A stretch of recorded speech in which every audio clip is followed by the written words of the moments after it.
नाशिक शहर व परिसरात मागील 2 दिवसात 2 तर आठवड्यात खुनाच्या 3 घटना समोर आल्या आहेत.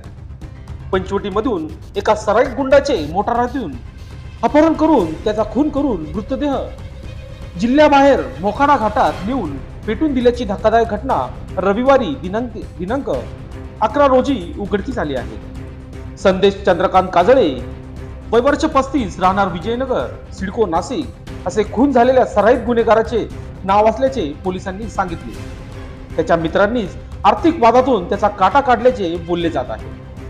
पंचवटी भागात गंभीर स्वरूपाचे गुन्ह्यामध्ये सहभागी असलेला सराईत गुंड आणि खासगी सावकारी करणारा काजळे यास मद्याच्या नशेत असताना त्याच्या 4 ते 5 मित्रांनी त्याला निमानी बसस्थानकासमोरील एका इमारतीच्या पार्किंग मधून मारहाण करत मोटारीत दाबले होते. यानंतर